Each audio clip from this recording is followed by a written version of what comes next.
अस्सलाम वालेकुम स्टूडेंट, कैसे हैं आप? उम्मीद है कि आप खैरियत से होंगे। आज की इस लेक्चर के अंदर हम इंग्लिश स्ट्रक्चर्स की बात कर लेंगे, उसके बारे में पढ़ेंगे। क्योंकि जब कभी भी हम इंग्लिश बोल रहे होते हैं तो उसमें हम बहुत सारे स्ट्रक्चर्स का इस्तेमाल करते हैं। तो आइए शुरू कर लेते हैं। आज का जो पहला स्ट्रक्चर है हमारे पास, देखें, कोई और नहीं बल्कि कहने के लिए क्या इस्तेमाल करते हैं? None other than. None other than का इस्तेमाल होता है।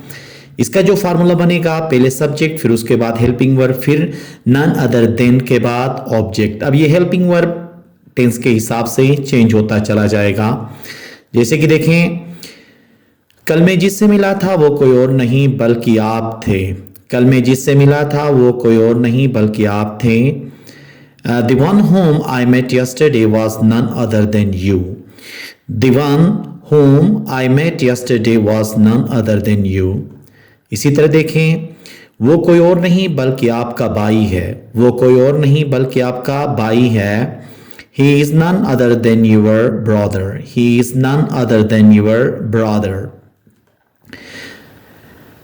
वो जो कल यहाँ आया था वो कोई और नहीं बल्कि आपका वालिद था। वो जो कल यहाँ आया था वो कोई और नहीं बल्कि आपका वालिद था। The one who came here yesterday was none other than your father. The one who came here yesterday was none other than your father. By dint of इस्तेमाल होता है खुद से, अपने दम पर, सहारे या बलबोते पे। कहते हैं ना, कोई भी बंदा अपने बलबोते पे कुछ कर लेता है तो उस वक्त हम इस्तेमाल करते हैं बाई डिंट ऑफ।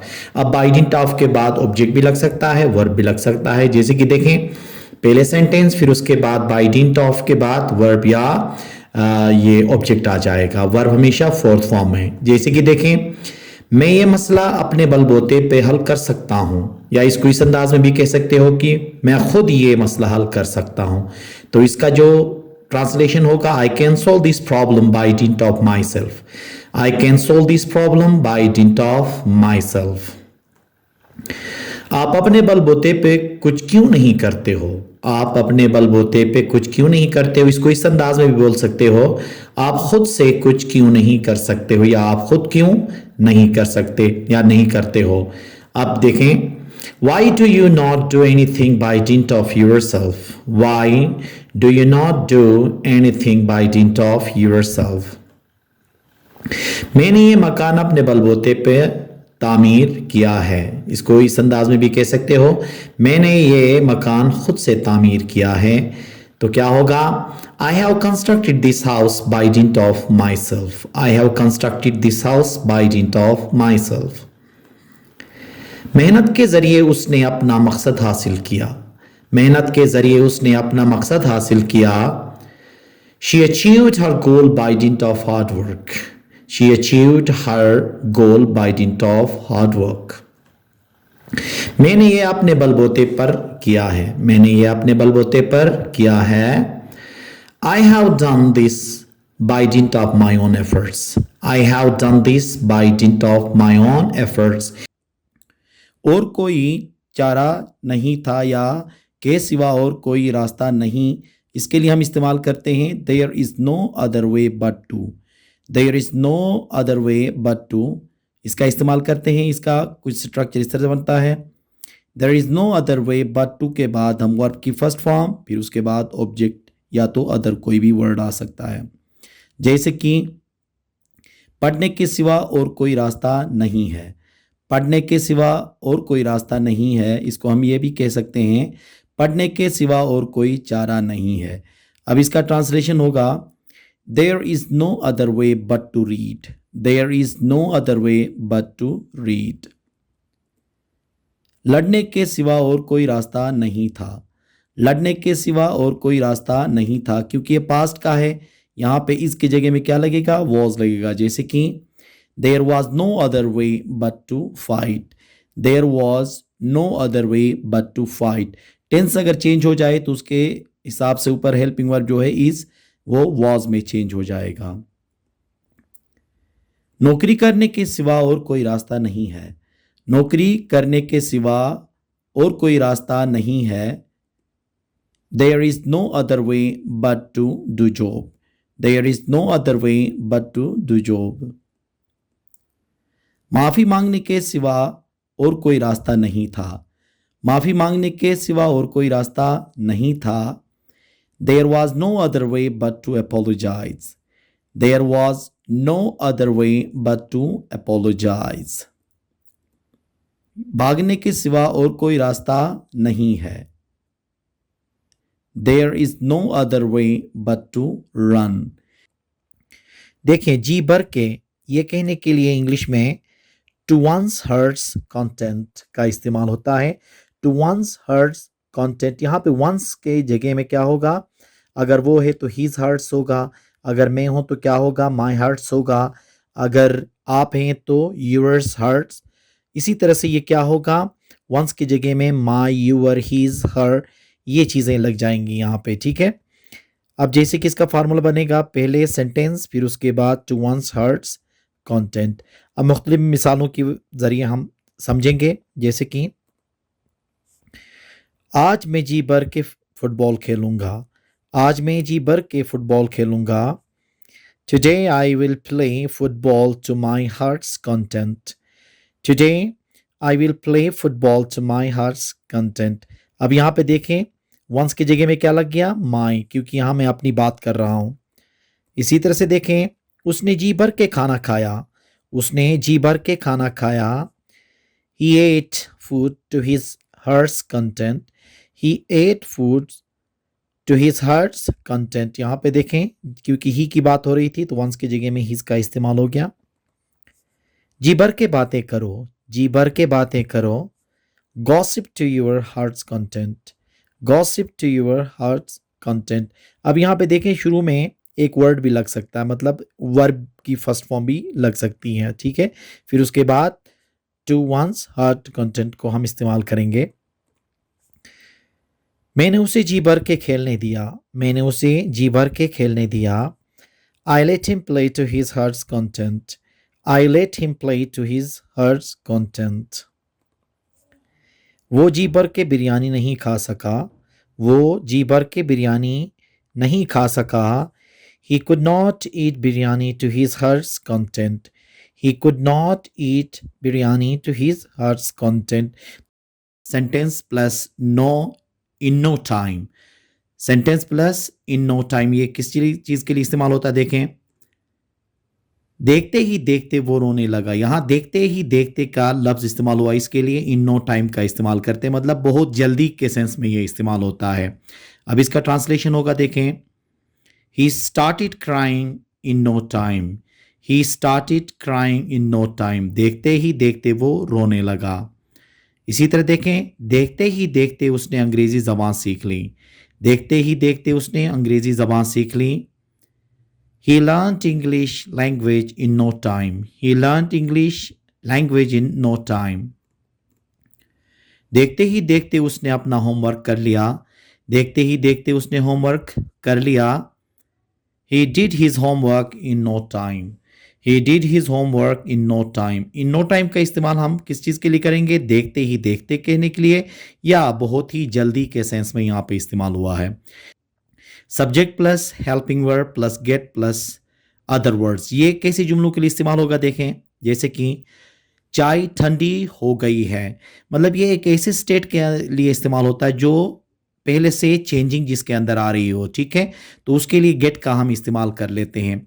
जैसे कि इसका तर्जुमा क्या होगा? देखें, T has got cold. T has got cold, चाय ठंडी हो गई है कहने के लिए। इसी तरह से देखें, पानी गर्म हुआ है।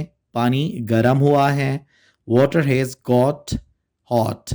Water has got hot. गर्मी हो रही है। गर्मी हो रही है, इसके लिए इस्तेमाल होगा it is getting hot. It is getting hot. अंधेरा हो रहा है। अंधेरा हो रहा है। It is getting dark. It is getting dark. पता लगाने को कहते हैं फाइंड आउट। फाइंड आउट हम इस्तेमाल करते हैं किस चीज़ के लिए? पता लगाने के लिए। जैसे कि मिसाल के तौर पे देखें, आपको इस कार का कैसे पता चला?